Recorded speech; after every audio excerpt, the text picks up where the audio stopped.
Everything. Wow. Eh. Hey there, Cheese Meisters, and welcome back to the Peach Pod After Dark. I'm Jeff, and an artist creates his own moral universe. And joining me on the other end of the internet, my host. I'm Leslie, and don't speak. Don't. No, don't speak. Oh, Don't. I, but, Don't. Don't speak. Thank you. I was right. Oh, yeah. Yeah.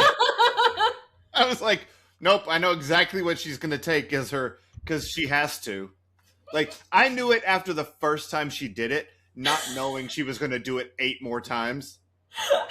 Like, I did not know it was going to become yes. Like, I didn't know it was going to be a running gag. Yeah, made me And happy. now that you've seen this, just wait, because this is referenced, that quote in particular, so many places. Really? Like, not just Gwen Stefani songs? No, it's referenced on Boy Meets World. There you go. That's the range. Interesting. Yeah, but you told me yesterday that Boy Meets World has 3 different time travel episodes. So, I I didn't don't know say what it to was think anymore. perfect. No, I'm just saying, like, nothing would surprise me. It's not like you said it Oh, was on Home Improvement or something. Like, that's a pretty straight down the line, like, middle America sitcom where nothing weird happens. I'm gonna So I'm gonna bet right now it gets referenced on 90210 at some point. You just didn't know what it was from. that's entirely possible. I mean, to be honest, I think that this season finale is reference to this movie. Could be.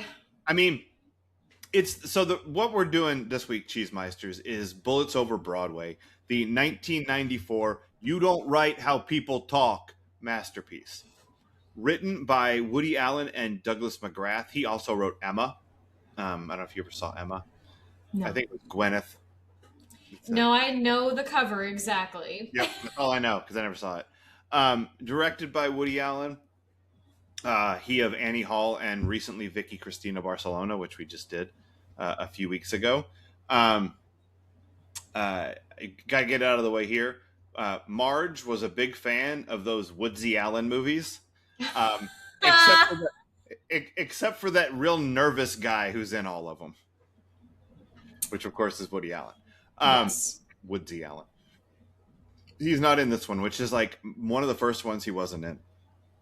Hmm. Maybe the first. I'm not sure if he was in Manhattan Murder Mysteries or not, but it seemed notable that he wasn't acting in this movie, just writing and directing. This movie stars John Cusack as David Shane, um, Diane Wiest as Helen Sinclair, Chaz Palminteri as Cheech, a degenerate. More on that later. Jack Warden as Julian Marks, Tony Sirico, Paulie Walnuts, everybody, only without the skunk sideboards, as Rocco, Joe Vitrielli as Nick Valenti, Jennifer Tilly as Olive Neal, Rob Reiner, R.I.P., as Sheldon Flender, Mary Louise Parker as Ellen, Harvey Firestein as Sid Loomis, Jim Broadbent, a.k.a. Professor whichever Slughorn. Sprout. Oh, Slughorn. Yeah, which I was like, whichever one he was. I don't fucking remember. Leave me alone. Um, and Tracy Ullman as Eden Brent. Do you have a relationship with Tracy Ullman at all? No, I've definitely seen her in things, but I don't have a strong connection to her. But Okay. honestly, she might be the one I'm closest to in this because like would I bring Ember to rehearsals? Yep. 100%. Yeah, And for in sure. a scarf? Are you kidding me? Yeah, That's the dream. I know. She's great, and she's. I mean, The Simpsons got their start on the Tracy Ullman show. So, like, they were little animated short interstitials on her show that Oh. like got big over 2 years, and then Fox gave them a show, and here we are, Simpsons. But Tracy Yeah. Ullman, genius of comedy, physical and otherwise. She's just when Tracy Ullman when she showed up, I was like, oh, we're in such good hands. Like, Yeah. only good things are going to happen if Tracy Ullman is like eighth on your call sheet, and you're like, God damn, like It's a big deal. Real solid. We are watching it this week, Cheese Meisters, in conjunction with season 5, episode 32, P.S. I Love You, part 2, because Dylan and Charlie they got backing for their movie from a mobster whose only requirement was that his girlfriend be in the movie. This movie is from 1994. This episode of 90210 is 1 year later. It's 100% just lifted from this movie. Yep. Even the way she acts is Jennifer Tilly-esque. Well, and the fact that they're both playing they're not both Doctors. playing psychiatrists, but someone working with the mind. Yes. Yeah. And they're both so bad at it, and yeah. To be or line. not to be, honey. That's how the line continues. Yeah. I always forget. She's really funny in this, Jennifer Tilly. She's such a brilliant moron in this. I don't want to say who should and should not have won the Oscar. Actually, no, there's no should not have, because Diane Wiest definitely deserved. But like, so fucking good. Jennifer Tilly is also incredible. I mean, she was nominated. Well, I know. I've just again, don't want to jump ahead, but I've never cheered more when an actor gets killed. Right. I was like, oh, thank God. I said the same thing as Cheech. I don't got to hear a voice anymore. Yep. Yeah. So this movie's interesting. Our spelling connection is Debbie Mazar. She was in the Mod Squad movie. She was Vinny's date when John Woody Allen goes up to when he apologizes to Cheech. Yeah. So I guess he's Cheech's date. Okay. At the rail, she's the one in Sorry Married an Axe Murderer that they were at the and she goes, being electrocuted. Okay. And they're like, and she was like, I was electrocuted once. It was terrible. Like, just like the date, she's not a good game. She's really bad at it. Wow. Anyway, that's Debbie Mazar. So she's in this as his date in that scene. She's maybe in 2 scenes, I think, but she's in that. This movie, 95% on Rotten Tomatoes, 83% on the Popometer. That's a little bit of a gap there, which is interesting. Yeah. I'm not sure that. Okay, here's my theory.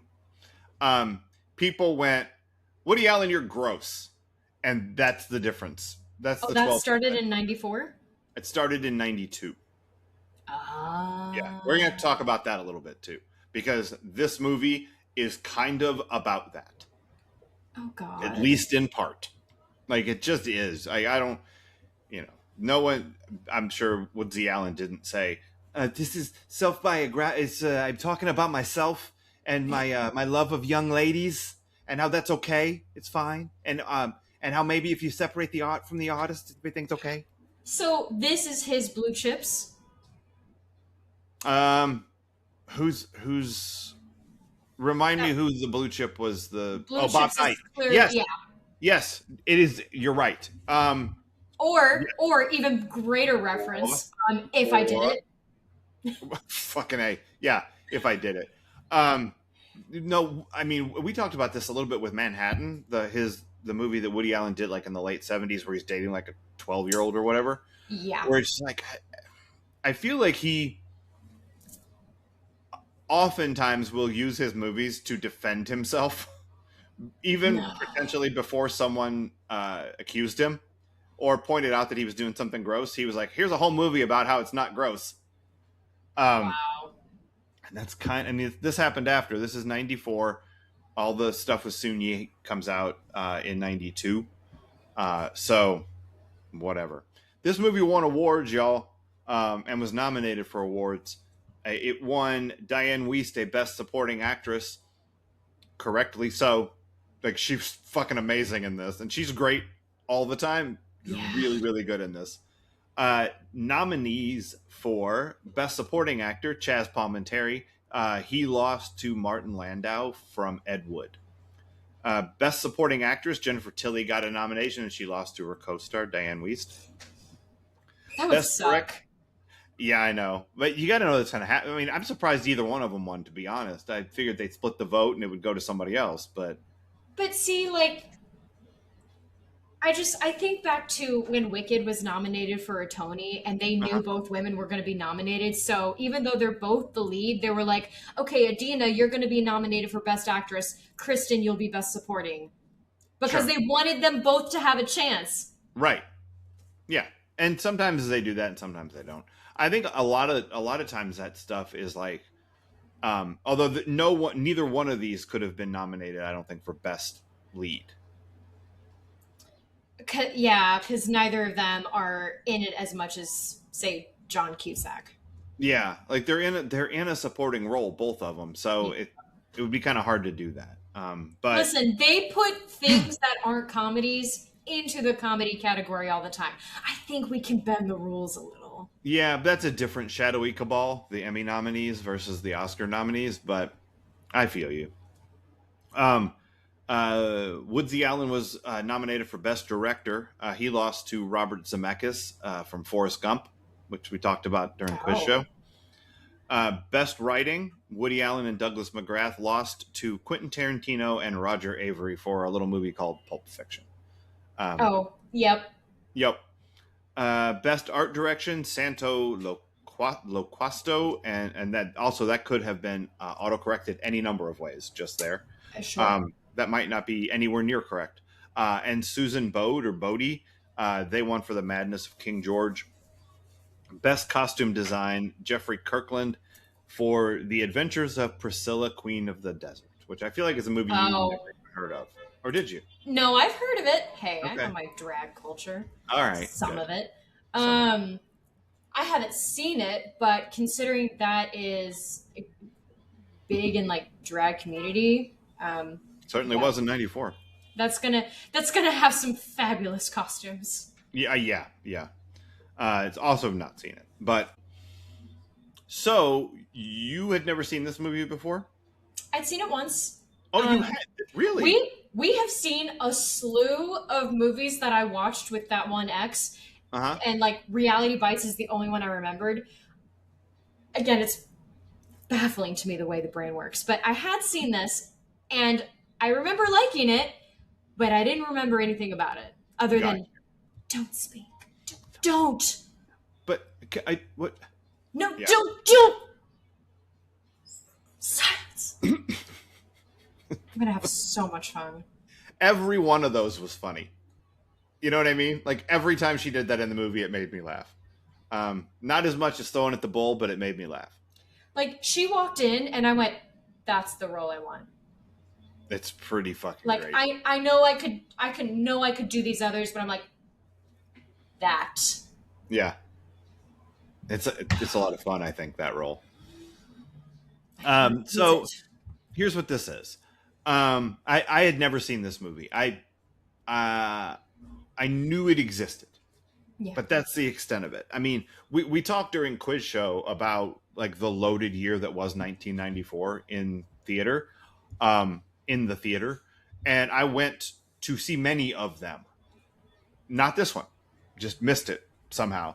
So it made no imprint on me then, and I was like, I think we're good anyway with Quiz Show and Pulp Fiction and Shawshank Redemption and Four Yeah. Weddings and a Funeral, and I just so fucking many movies, and Forrest Gump, um, whatever. Uh, but like, so I guess I felt like, well, I didn't see every movie in 1994, but I did all right. Yeah. Like I don't need to go scrounging, and this isn't a scrounge, but it just never came up. And my Woody Allen experience has been super spotty. Mine too. I've maybe seen half a dozen of the 50 movies he's made. He's done a lot. Um, so, how did you like this one this time? It's a strange experience because I'm watching it, enjoying it. I think halfway through I was like, "Oh yeah, this is about theater life and I'm enjoying it." It's kind of like All About Eve, I guess. Um and then we get to the very end and I don't even know how to describe how I felt, but I think my stomach dropped. Yeah, And I I can was see just that. like, I I have been in a funk since, to be honest. Yeah. Let's see if we can talk our way out of the funk. Um, so I thought this movie was quite funny, and Yeah. then when it takes the turn it takes in the middle, I went, "Oh, this is really interesting." And then when it takes the turn it takes at the end, I thought, "Oh, I understand the meta part of this film. I understand like the way that it's about Woody Allen, even if I don't think like Woody Allen would never make the decision that David makes at the end of this movie. They definitely split from each other when it comes to the conversation of um, being an artist and being a person. Like he would not do what David does at the end of the movie. No, David. That's a little kid's book. I was reminded of it yesterday because we saw a video of Liam when he was like 6 reading it. Like he was Oh. doing.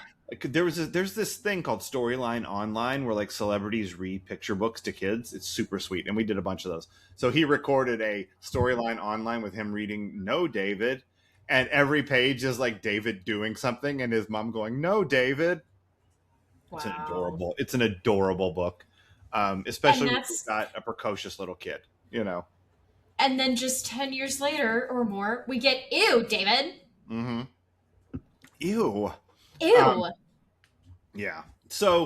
Uh, so like the end, I thought the end of it was super fucking interesting, but I understand why it chafed your nipples, figuratively. Oh my god. Yeah. So, uh, all right, tell me what you think about this. I think this movie it's a 3-act situation. This movie, and each part of the movie is defined by a letter C word, not the one we used a lot this in the last episode of the Peach Pit or Peach Yes. Pod. Um, but the first third of this movie is David wants to get his movie or his play on Broadway and Mm-hmm. can't get backing for it because it's too. He wants to reflect. He's Barton Fink. I listen, I said that. Yeah, I did too. I mean, the parts of this movie that parallel all of these other things that we've watched and talked about, I was having kind of a lot of fun with that while I was watching it. Oh good. But I was like, oh, there's a whole Barton Fink thing happening here, where he wants to be, and it's 1929. He wants to be the voice of the downtrodden and whatever. The fishmongers. Yeah, fucking just tell a fishmonger tale. I don't even know what this play's about, but it's I the was only trying one to he wants. listen and I was like, it doesn't matter. It doesn't Ultimately, it matter. does not matter. And I don't think they give you enough. Well, they do give you parts of what it's about, especially as they're changing it. Yeah. You know, um, but he needs money to get this play made because it's the only one he wants to do, and he wants to direct it because his previous 2 plays were flops, but that wasn't his fault. They had bad directors. So if he does the directing, it's bound to be great. That's the whole thing, right? I got to have creative control. Um, and they secure funding from a mobster who has one condition: his girlfriend gets to be in the play because she's a flapper, and she wants to be a dancer, or she wants to be an actress, and she knows she can be great at it, and she's just got the go ahead. Except she clearly doesn't. She's terrible. She's not even just bad at what she's doing. She has no respect for the art form No, whatsoever. no, yeah, yep. She would be infuriating. And Why I so needed her dead. yeah, right. So the first third of this movie is about compromise. That's the C word. It's he is willing to sell out, which again in 1994, you don't want to be a sellout, y'all. No. Bad news. Even if it's in 1929 and you're in 1994, you don't want to be a sellout. But David is like, I will sell the fuck out. Like this is just a look. This is a compromise I'm going to have to make to get my vision on the stage. But this is an important work, and it's got to be up on Broadway. And and he starts to make demands about who the other actors should be, and they sort of go with him. He insists that it's Helen Sinclair, and he really wants Warner Purcell, even though his agent is like, you don't, or the what, I don't know what his job is, but he's like, you don't want him because he he's a fat lard. He's like Tina. Tina, come eat your dinner. Um, and he's like, no, he's on a diet. He's, he's good now. He's like, I ain't gonna last. Like the second he gets on this plane, this dude's gonna eat everything in sight and balloon up. And what do you know happens? They get him, and he's like lemon water. And then like 35 seconds later, he's like eating fried chicken out of his pocket and stealing dog treats and shit. Um, Incredible. yeah, lots of food gags with this guy. Roger Ebert liked the food gags. He was a fan. Oh, really? Yeah, he thought those were pretty funny. Well, So and especially because it's not like he's ever just shoving it all in his mouth. He's doing it quite daintily. And, like, yeah, I mean, even when he's at the table, just like, oh, please bring more mashed potatoes. And, yeah, bring along the pie. And I'm going to want the and pork loin. and And, and and, and yeah, um, yeah, he's a mess. Um, so he gets the characters, the actors he wants, but he has to compromise. He has to accept Olive, and he knows she's terrible, but he's willing to. He's like, I don't have much of a choice here. And Olive comes pre-packed with Cheech, her bodyguard, whose job it is to make sure that she stays happy and that whatever the boss wants, the boss gets. And that starts out with the boss wanting, she should have more lines. She should have a bigger, like, all he's just leaning. It's, and it's like, fuck off, Cheech. no Like, shit. but Cheech is in the back, and he's watching every single fucking day. And it's a calamity. It's not noises off calamity, but like all of the actors are crazy in very specific, only actors act this ways. Yeah. And they're delightful and how nutty they are. Oh, yeah. Like, I don't hate any of them. They're not like terrible people.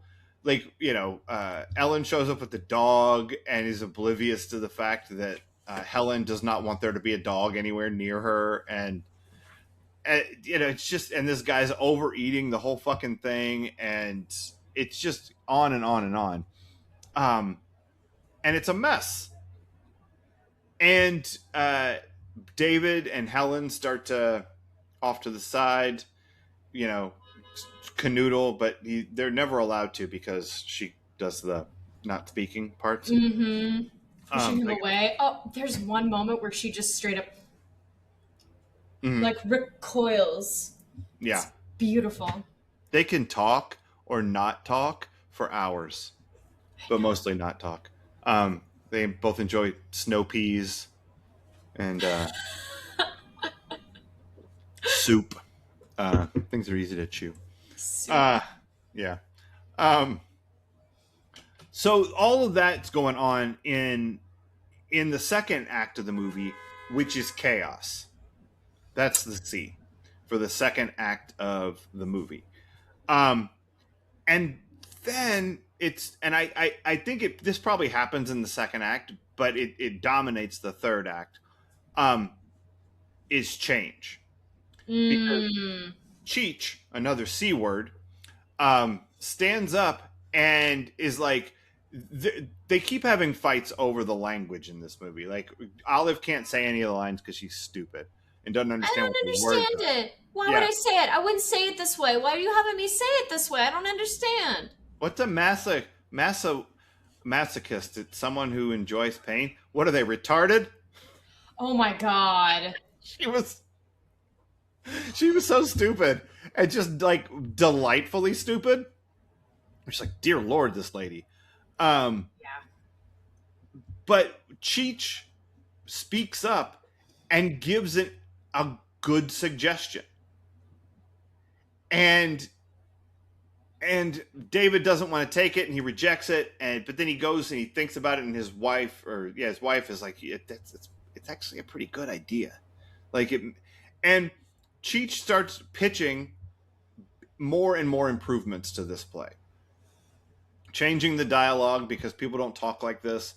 And But more than that, and this is where it got interesting for me, is Cheech's recommendations were all based on the emotional truth of all of the characters. Mm. His suggestions were character based. He's like, if it doesn't make any sense that the doctor is like this, the doctor should be the opposite way, because if they're the opposite way, they will bind up, they will come together here, and then when they split off later because this thing happens, it will be that much more impactful. And you're like, fuck, that's much better storytelling. Yeah. And he just keeps doing it, and it gets to the point where anything that comes up, David goes to Cheech to have Cheech fix the problem. Yep. And Cheech starts calling it his play. And okay, fine, our play. And they get it humming. They go to Boston, they put it up on its feet. This thing it's working, but Olive is terrible. And also she's sleeping with Professor Warner. Yeah, with Warner Purcell, sleeping with the fat fuck, who knows he has to stop doing it or else he's going to get bumped by the boss. And Cheech cares deeply about this play now because this is his play. And where David is willing to compromise because he has to, Cheech is not. And when it comes down to the question of would you kill for your art, Cheech says yes and David says no. And that's what Cheech does.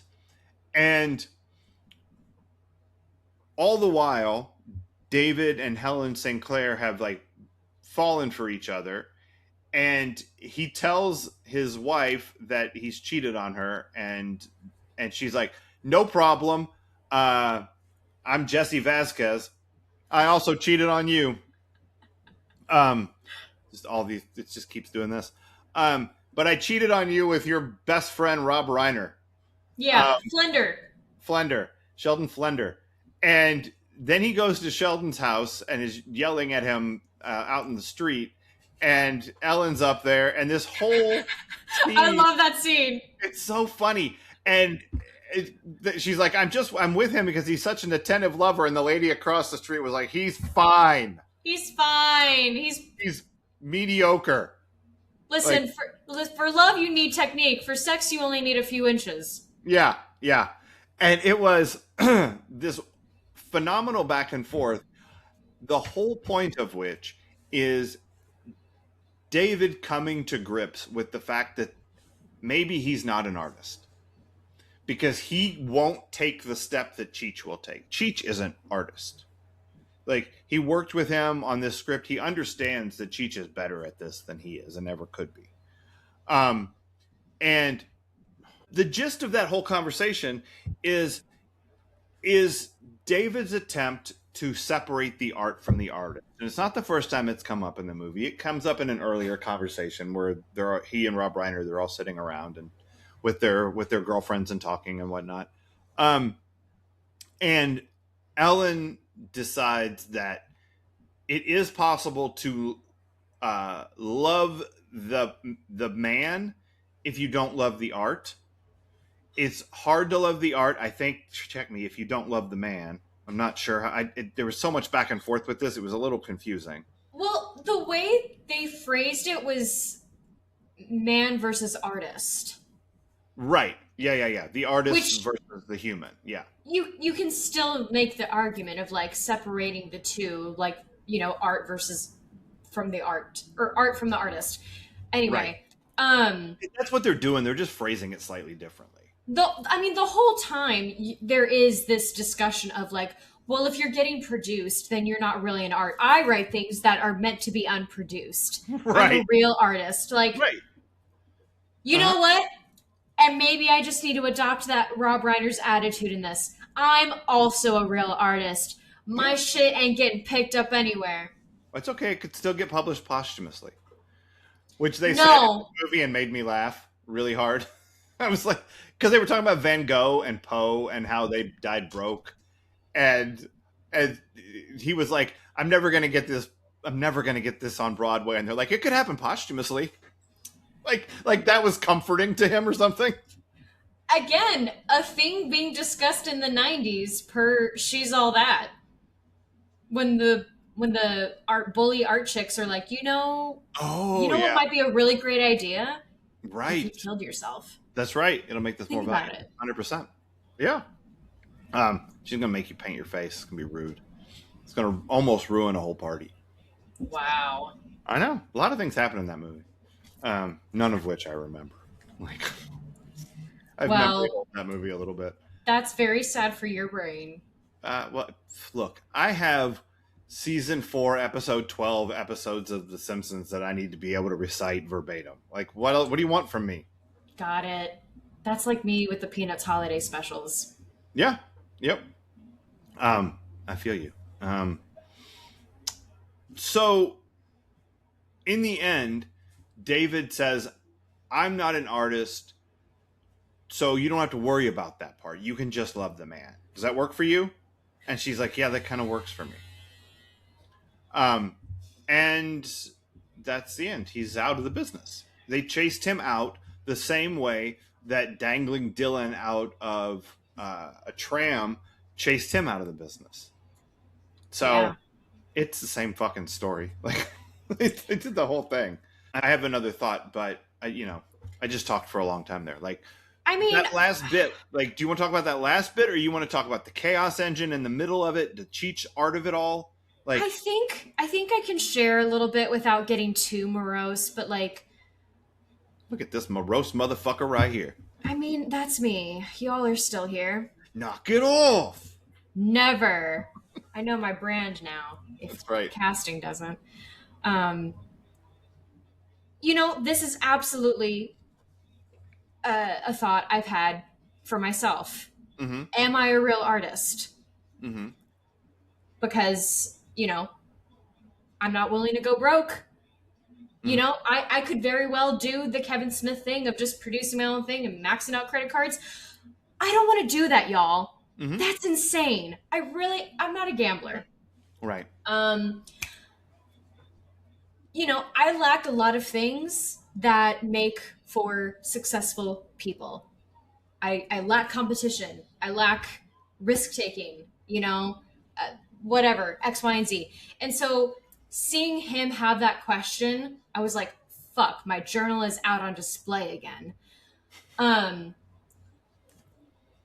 then I was mad because I thought, why are you taking yourself away from this when all of this can really, if you would just deal with your insecurities, listen to yourself, Leslie. If you would just deal with your insecurities, you're still a fucking artist. Mm-hmm. Like, one, you can pick and choose where you compromise. Mm-hmm. Like, it's really fucking freeing when you're like, no, I'm not available that weekend. I'm available this weekend. Mm-hmm. Oh, not gonna hear back? Great. Guess it wasn't gonna work out anyway. Mm-hmm. Free shit. What else? Well, we just talked about this too with Reality Bites. Like Laylee Lolo was not willing to compromise, and when Mike turned her thing into the MTV schlock he turned it into, that was deal breaker time for her. And like, it's funny because she, I think, quit too soon, and David quit too late with the compromising. Oh, I see what you're saying. And granted, theater can move really fast. So things can start spinning wildly out of control and you're on the hamster wheel, and then all of a sudden someone's being shot backstage and the actors are still going, which I'm like, very real moment. Sure. Yeah. I hate to say it, but I'm like, yeah, no, that absolutely would have happened because you're trained to keep going. Right. What am I supposed to do? And also then you're trained to fear being fired. Right. And what will get you fired? If you fuck up the show. Right. Well, I didn't shoot a gun, but I can still do my job. Right. Like, it's insane, the requisites. Oh, here was the other thing I wanted to point out. Because what's been bugging me a lot lately about art and artists and like being one is it feels like only one type of artist can make it. And I know that's not true because there are so many different types out there. Mm-hmm. You know, those who suck up, those who don't, Mm-hmm. those who max out credit cards, Mm-hmm. and those who definitely don't have to. Mm-hmm. Um, but of course, even having all those examples, even going through the list of all the celebrities who made it later in life than you, Mm-hmm. even though I'm now I'm getting up the ladder on all those, but still, Knock it off. like, and I know that's annoying for people, but like, just look at the business and how they treat women. Can Sure. you blame me for having it in my brain that the Of, older I get, the less likely it's of going to course be? not. But here's the thing, and this is what Rob Reiner wants you to do in this movie, apart from all of the sex. Um, he wants you to create for the sake of creating. Now he's super fucking pretentious about it, and Yeah. like I'm not even going to try to get my work published because that diminishes it. Just having people see it, that's dumb. But he he's an artist because he Yeah. creates. That's the definition. Like the stuff you're talking about is business. That's the Yes. business part of show business. But if you're creating, you're an artist. End Yeah. of sentence. That's it. That's the whole fucking definition. And David, I think, is never gonna. He may come back to creating at some point, but he's out because he can't create well enough because he just saw what real good looks like. Yeah. And he also doesn't want to deal with the bullshit and the compromise of all of it. So he's taking himself all the way out. He's not even going to write for himself like Sheldon Flender up in the window. I mean, he represents so many different people in this field Mm-hmm. cuz and and here's the thing. They're not all that dramatic. Mm-hmm. The again, the longer I do this, the more I understand why people quit. I just I don't want to because I'm still determined to find my own way somehow and Mm-hmm. like create it however I do. Um, I don't know. Like I've told people, I'm clearly a turtle and I'm okay with that. Or I'm learning to be okay with it rather. Because you have your house on your back, and if you lay on your back, you can't roll over. I don't understand the metaphor. I'm getting more okay with how slowly I'm going in life. Oh, the slow part of it. Yeah. I forgot about Wow. that. You know what? Don't speak. Shh. Don't. No. Don't. No. No. Silence. Are you sure? The other way you could be like a turtle is the way you make noises when you fuck. Have you ever seen those videos of turtles fucking? the the like Yeah, it's a, but then like there's like a screaming oh involved. yeah, you're right. It's been a Yeah, minute since I've heard that. Yeah. yeah, yeah. There you go. It was just like that. What? Wow. I don't know. Whatever It's sound not you just like made, that. whatever sound you made, that's what I was going to say that it sounded like. That's how you land that joke. Zing. I feel real good about it. Um.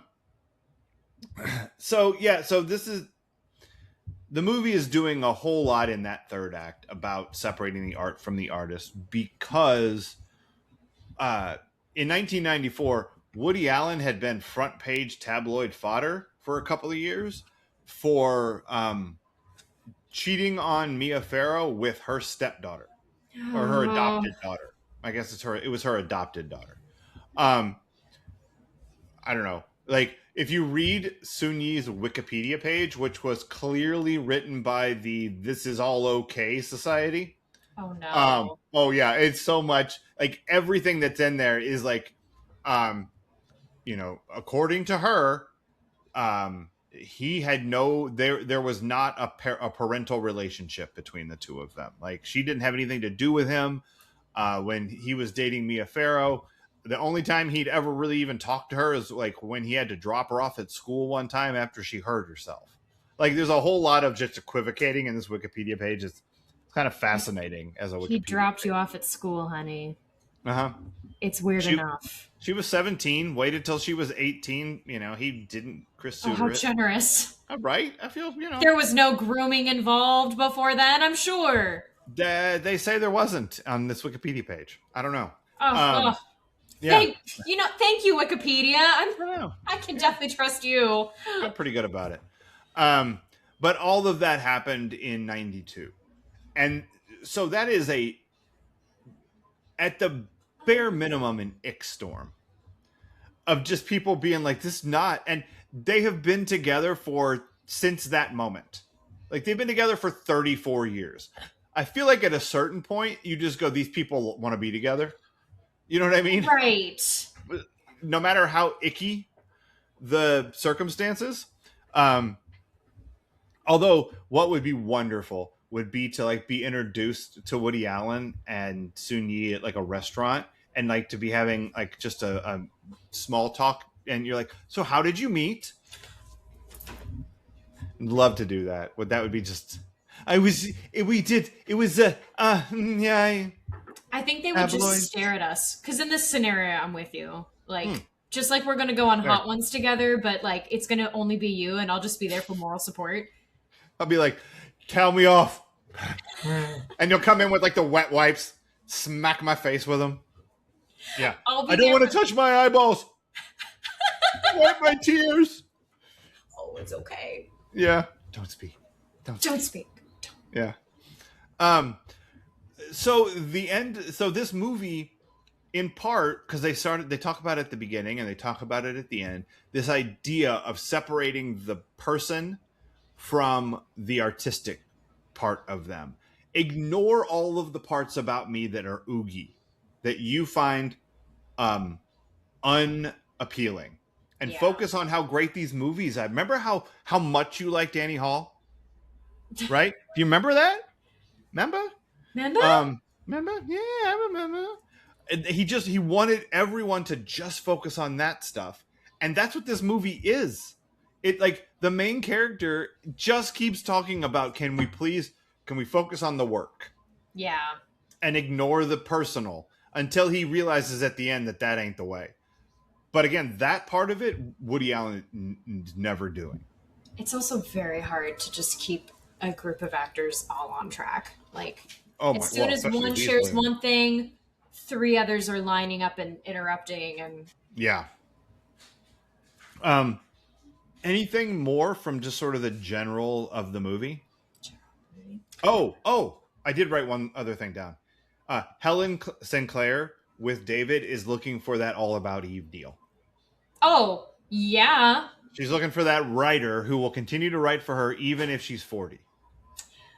Yeah. Yeah. So that was one of those parallels. And then you said All About Eve earlier, and I was like, yep, I did that too.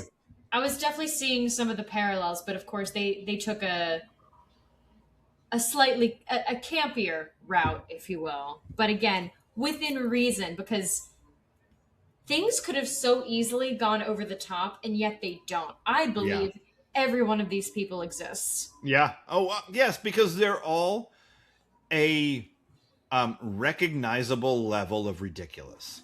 Yes. None of them is super over the top.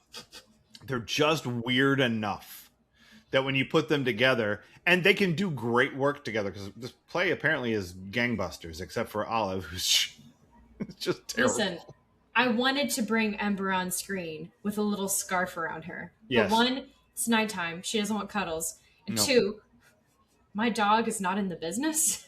She does not like performing. No, she will just yip. She'll just be like, oh. Yeah. She'll be like the dog Debbie Gibson's holding up. Just like this. Shouts to season 1. Yeah. Or season 2. I guess that was season 2. Oh yeah, because they were already big. Dance. Yeah. And David is DJ. Wait. And he doesn't become DJ till the end of season 1. Spring Dance was the end of season 1. It is at the end of season 1. You're right. It is the Spring Dance episode. You're right. Surprised the show was that big by then, but I guess we must have talked about it. Go back and listen to it. Spring Dance. Yeah. Steve was adopted. Worst thing that could possibly happen to a human being. I know. It's terrible. All on Other Spotify. things happen. There's dress involved. It's a dress, and then they took off the dress. I Only don't bought give a this damn. dress so you can take it off. Ooh, I'm a spring princess. I don't care. I Sam don't give a Gerard. damn. Yeah, she's Sam Gerard. That's right. That's probably the first time I mentioned that. It's probably the first time it came up on the podcast was that episode. And we only waited like 4 seasons to pay it off. I love this. It's the greatest. It's the greatest. Adventures in Intimacy? Oh yes. The intimacy in this is so fun. It's so theatrical Mm-hmm. and I mean, and when I say theatrical, I mean like it's it's big but also Mm-hmm. believable, and like they also perform it in such a way that like again you would do on stage. It looks like so much more than it is. There's a lot of implication. Yeah. So to start with some little things that I noticed, um, we have an establishing of relationship between John Cusack's character and Mary Louise Parker. Mm-hmm. I think they're actually not married, but again, neither here nor there. Yeah. But they're Common law. yeah, there you go. I think there's like a hand on his shoulder, just there, and then they have a very like kind of slow go in and gentle smooch, in front of everyone, like, oh, we're so solid. The arts can't ruin us. Um, we're above it all. That's right. This obviously wouldn't have, I mean, for the way they did it, wouldn't have needed like the eye of an icy or anything, but just thinking about how people might do this scene now. Yeah. They show men in a 1920s sauna, and funnily enough, no bare chest. Yeah. In They're fact, super wrapped up. Lots of towels. they were so wrapped up. The least wrapped up is the guy who's talking, but he's still toga style. Like Yeah. he has one arm exposed and then the other sort of like tucked in. It was very interesting, and I thought that's a choice. Yeah. All of these men very much covered, but again, it's actually I have no idea if the 20s has anything to do with it. Like people of means going to saunas. I mean, it's another area for power dynamics. One of them Yeah. could be completely naked and be like, "Y'all gonna see this meat." That's right. Come look at it. Schlong. Mob man, I think his name was Nick, kissing and caressing all over Olive. Yeah. All Oh, over Olive. the the housekeeper. You better get used to it. He's paying the bills. She was so funny. Like she had like 3 or 4 lines and she killed me. She was so great. That's the 90s Annie from It's a Wonderful Life. No, I'm just saying. Yeah, I see what you're saying. Yeah, like, yeah, 100%. Comparatively. Yes. I would if I thought you said anything interesting. About time you knuckleheads said something. Anyway. But yeah. I love you. There's a moon out tonight. I'll hit you with this broom. God bless Annie. I know. But yeah, so Nick is, trying to get things going with Olive, his young little Twinkie in the city. And like he's rubbing all up and down her arms, kissing on the side of her, and she, very much not interested and just kind of stonewalling him with it. Yeah. There's a lot of caressing in this, a lot of hands being used. I almost said a lot of hand stuff, but that's not how I mean it. I like it. Not that kind of hand stuff. They didn't do that in the 20s. I'm just kidding. They totally did. There. I wasn't there. No, I'm saying that a la heroes don't do that, and that's bullshit. No. We're very handsy, us heroes. Yeah. Oh. Yeah. But like when Olive, wow. Oh my God. What? What happened? I'm looking at both my props, like which do I need more? I'm just here looking up things about Hoagie Carmichael. Leave me be. I'm not doing anything. Don't distract. Oh my God, so many things to talk about. Anyway, you always distract me during Adventures in Intimacy. It's not fair. Sorry. I just react to things. I'm not in charge. We've talked about this. Go ahead. Continue. So, continuing with Olive, she hooks up with Warner. Mm-hmm. And we don't even see them kiss, but we just see them get closer and Mm-hmm. like talking closer together and making eyes, like not breaking eye contact. And then they're like, kind of stroking up and down each other's arms and like, she removes his jacket and then, oh, Totally undresses him down to hold, his hold on a girdle. second. Mm. Yeah. Like, oh, you like poultry, huh? Yeah. It's fantastic. I Yeah. I loved the comedic intimacy in this, very different than we've Mm-hmm. seen elsewhere. And, just interesting again how chaste Mm-hmm. the intimacy seems to be in Woody Allen films. Yeah. I'm Did not saying you, it's a reflection, I just find it interesting. unrelated again, but this is one of those things that I saw in this movie that I recognized from something else. Did you ever see Birdman? Oh, I love Birdman. The scene where he climbs out and he's running around the building naked, Yes. Warner in his underpants. Wow. It's the same. It's the same idea. Like, and so Birdman might have been, Might have been because it taking is some stuff from this. Bird. Yeah, Bird. I mean, Birdman is a backstage comedy story. You know what I mean? See, It's and that's funny that you bring Birdman up because earlier I was saying how like maybe this is a dark comedy. That's a dark comedy. hmm yeah. I think this is lighter Oh yeah. of a comedy. But yeah, but it's just one of those things. I when he was outside in his underwear and his girdle, I was like, oh, that's Birdman. Birdman. Yeah. So anyway, sorry. Continue with your intimacies. That's okay. That was a good interjection. Yes.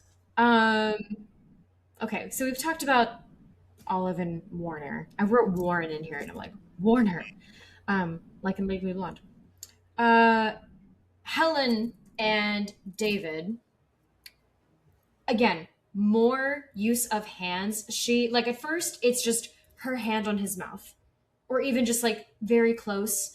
But hmm then the more she does her don't speak bit, the more it's like, no, It's very. all over your face, I know. and try to keep him at bay. But going back to the first time she does it, like, I don't even remember what he did. He might have just been about to talk about feelings, but she I think she that's what it does was. Yeah. this recoil, and it was so good. I'm like, Even though she had that's why you just get the invited Oscar. all of it. Like, Yeah. he invites that entire relationship to progress that way, and the minute he tries to talk about it, she's doing the coy thing. Yeah, Yeah, it's pretty funny.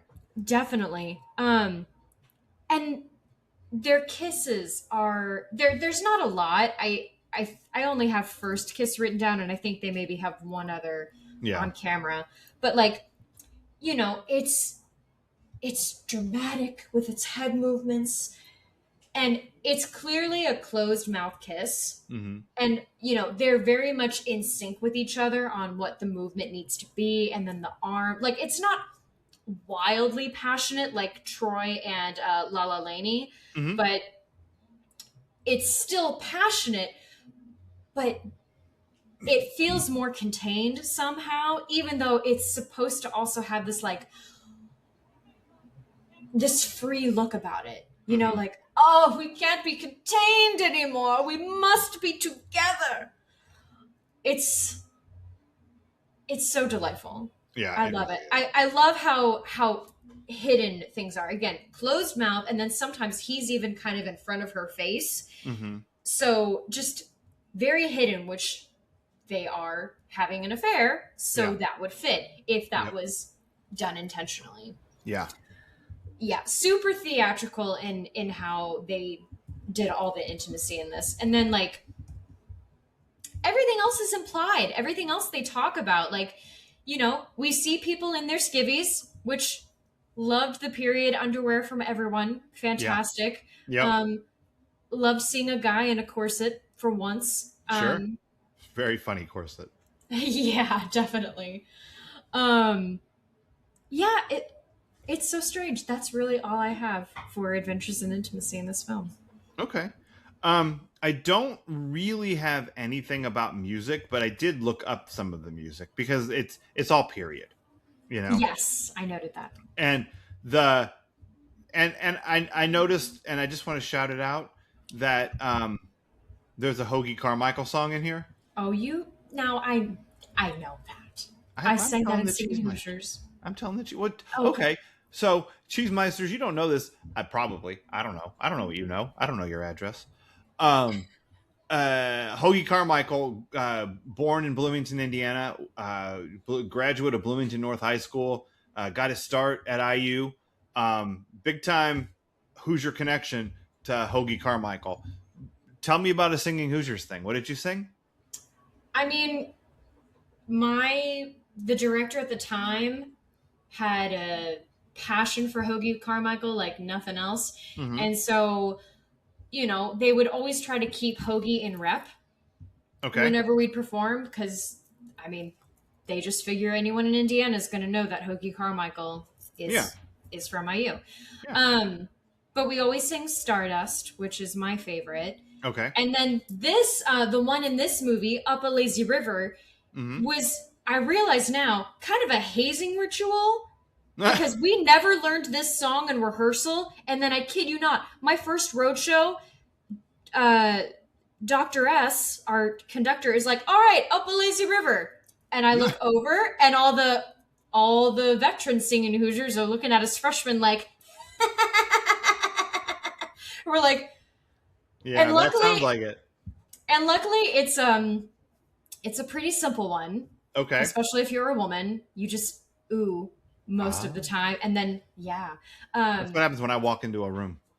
Anyway, we don't Swirl need to the go wind. into the whole of it, but just, I saw that was on the music list and I got very excited, especially for when it's used in this Yeah. film, anytime someone's killed. Right. Yeah, that's pretty fun. But also Um, Hoagie. I love Hoagie. yeah. And not just the sandwiches, but Yeah, those are good too. I mean, those are good too, and depending on the mood, I mean, they might be interchangeable, but I'm going to stick with Hoagie Carmichael first. That's fine. I get it. All right. What else time? Is this anyone's defining role? You could make an argument for Diane Wiest, You could. but for some reason, I always go back to Lacage for her. Oh, interesting. I isn't she in Parenthood? I have no idea. Let me make sure that I'm 99% sure I'm right about that. I'm not confusing her with somebody. Yeah, no, she's totally in Parenthood. That's what I think of her from. But yeah, she is in the Birdcage. Birdcage. Sorry, they're doing No, Lacage here, so like that's in my brain. sure, no, it's totally acceptable. Yeah, for me it is. It's probably Parenthood because I'd never seen this before. And You that's know a what I movie mean? or the Parenthood? TV show. No, the TV show was Steve Martin. I mean, the movie was Steve Martin and Jason Robards. Oh, it's super good. Rick Moranis. It is a Okay, really funny roadhead joke. I've never heard of this. You've never heard of Parenthood? Oh, wow. Okay, well, I have to find a reason. Okay, Because it's a fucking delight. It's very twist funny. my arm. Yeah, it's just family stuff, but it's really funny. I mean, I Um, love that. yeah.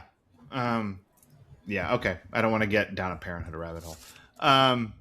Not John Cusack's. It's probably Jennifer Tilly's, but I haven't seen her in anything else. Okay, here's the Jennifer Tilly thing. It can't possibly be Jennifer Tilly's defining role because of the one thing that is the most interesting about Jennifer Tilly. Jennifer Tilly married David Simon, or not David Simon, Sam Simon, different Simon. Married Sam Simon. Sam Simon is one of the creators of The Simpsons. Okay.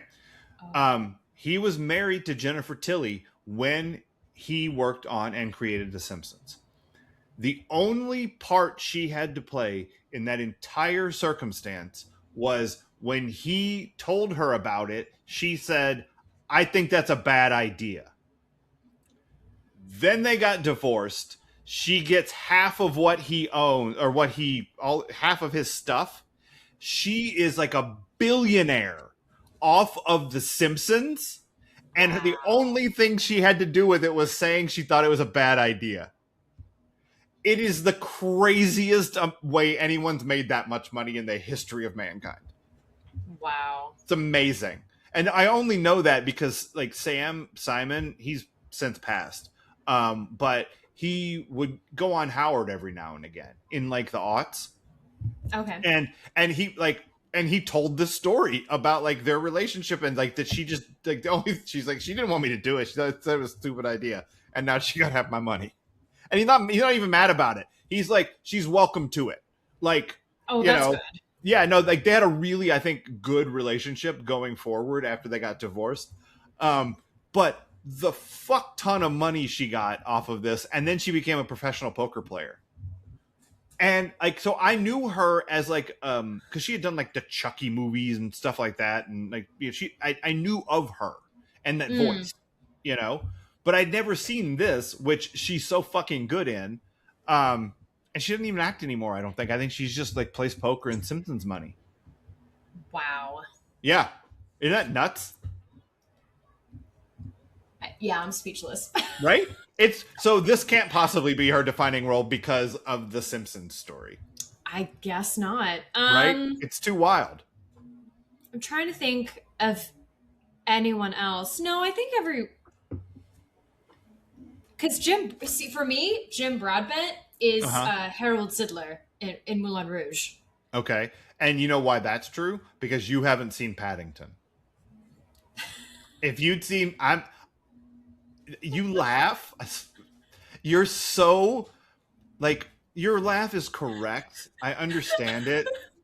It's so wrong because Paddington 2 is for a while Paddington 2 was the highest rated movie ever on Rotten Tomatoes.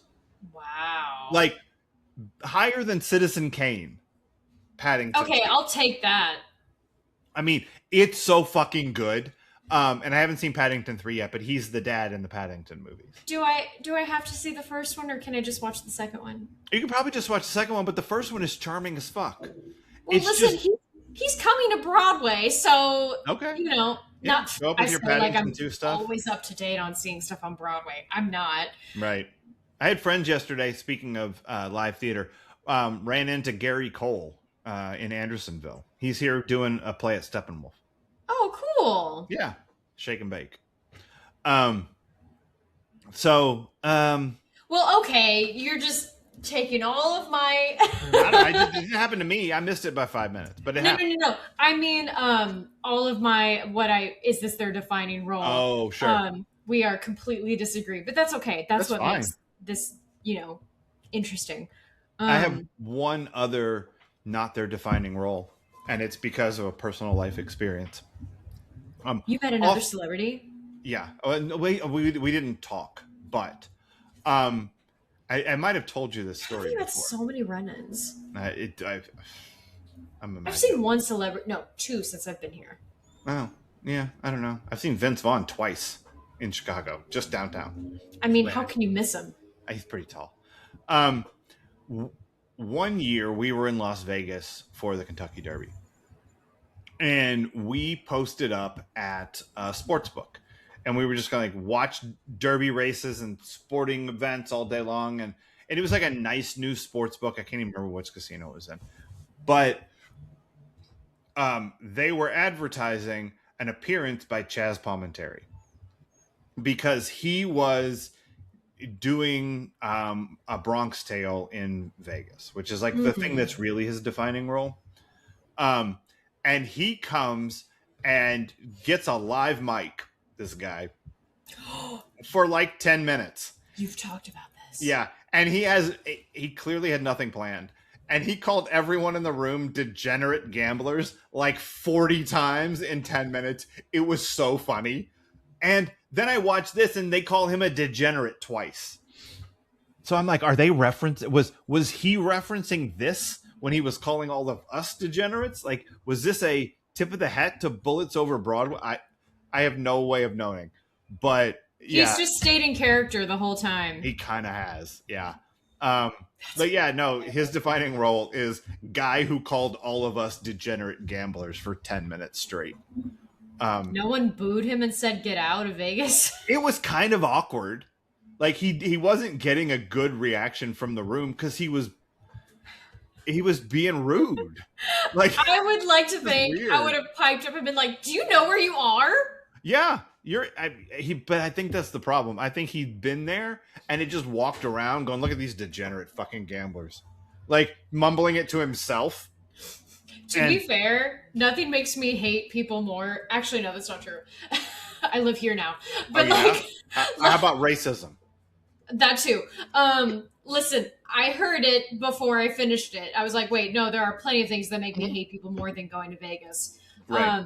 But like, I think one of the last times, no, third to last time ago that I was there, like actually there to have fun and hang out with friends, did not have fun, and I was like, fuck, this is lame. I don't like this. I've had a couple of dud experiences, but most of my trips to Vegas have been fun. But they're 3 days max. You can't do anything. I was gonna say, there's some fun stuff. Going to Chippendales, totally fun. Okay, Ridiculous. sure. Banana hammocks, the whole thing. Staying up. It's not the banana hammock. I am a woman who likes period dramas. More clothing. Oh, okay. I thought you meant butts, like in Bridgerton. No, Like that too. no. Yeah. That is Bounce not a what is quarter off that alluring something. to me, Jeff. I'm not a whore like you. Look, if you can bounce a quarter off it, I want to see it happen. That's all I'm saying. That's all I'm saying. Let's see. I don't think it was anyone else's defining role. Everyone else in this was like also in The Sopranos or something. And I'm like, oh, That they're makes from The sense. Sopranos. Oh, they like Edie Falco's in this. Like I saw her in the credits. I didn't see her in the movie. She's in it. She's in it. She's working at the table with them with John Cusack. She has a bob. That's why you don't recognize her, because she actually has longer hair. Yeah. If she had spoken, or maybe she did. I just No, didn't catch she it. did. She had like one line on Wow. camera. Okay, I missed her. Sorry, Edie Falco. I mean, you don't need my love. She's okay. She's doing just fine. But also, Edie Falco's awesome. But yeah, everybody else is like Lloyd fucking Dobler. I mean, come on, it's not this. So yeah, I don't think it's anyone's defining role. Anything else? There's a Broadway musical which now I'm determined to find, revive, Okay. put myself in it. Yeah. If I have to kill someone, well, you didn't hear this episode. Yeah. There you go. Okay. What is this the EST of for you? I think this is the stagiest film about theater. What do you mean stagiest? I don't know. I was trying to come up with something different than most, because I keep using Sure. most. What? Superlatives can be in whatever proper. I also grammatical- said handsiest. It's pretty handsy. No, no, But no. I want. Don't. Could I want to. Yeah, I feel you. Good job, looking pale and tragic. That is me. Facts. Under pale and tragic is my photo. Mrs. White and you looking at each other. Yeah, this is the not at all about Woody Allenist movie I think I've ever seen. Pretty much about him. All right. Once again, Cheesemeisters, we have proven my theory that everything comes back to Aaron Spelling. Even Bullets Over Broadway. That's fucking right. Even Bullets Over Broadway. All right. So join us here on Wednesday, Cheesemeisters, when we kick off season 6. Woo! Woo! With season 6, episode 1, Home is Where the Tart Is. And I have a thought for the movie. Okay. I'm going to, and this could always change, Cheesemeisters, order of service, subject to change based on the Holy Spirit. I feel like we should watch House Party with Kid and Play. Are you familiar with House Party? Oh, there was a whole franchise. Are you familiar with Kid and Play? Nope. Ooh, Kid and Play were a hip hop duo from the late 80s. Kid had really tall hair. Oh. And Play had shorter hair.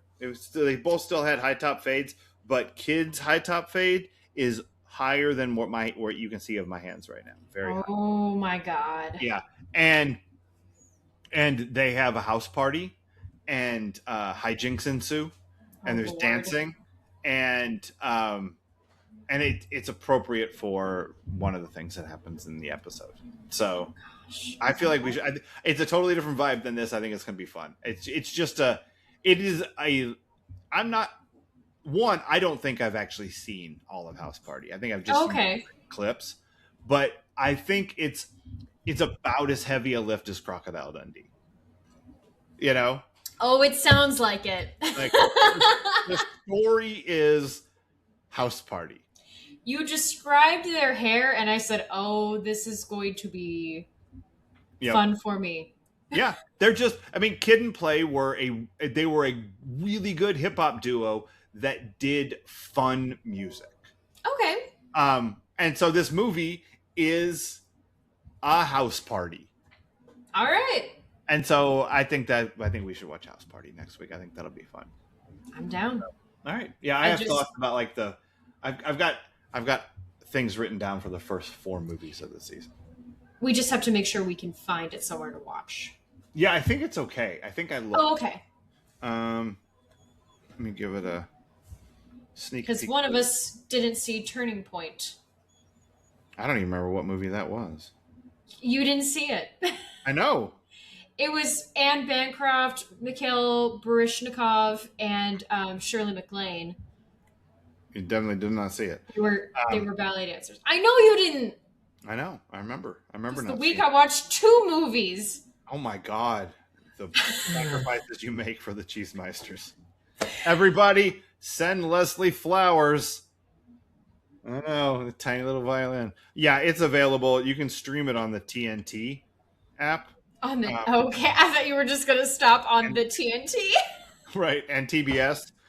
Or you can rent it on Amazon or Apple TV Plus or Fandango Okay, cool. or whatnot. So yeah, totally available. And I found our spelling connection from it. It's not going to surprise you that in this movie, filled with young black people, it's the old white person. Oh, fuck. That's our spelling connection. Is the old white person. This is the most disappointing thing about the spelling connection is that It's it tough. very rarely extends It's to tough. people of the global majority. This is. I know. We can't watch Shang-Chi on here. I bet we could. Fuck yeah, we could. We can. That'd be amazing. We can watch Shang-Chi. There's a daddy in that. There's white people in that movie too. Uh-oh. Who's your Shang-Chi daddy? Shang-Chi's daddy. Oh, okay, fair. He is Look at you delectable. wiggling. You just get you. Things are happening. All right. But until then, Cheesemeisters. Chom, chom, chom. Peace out. Don't speak.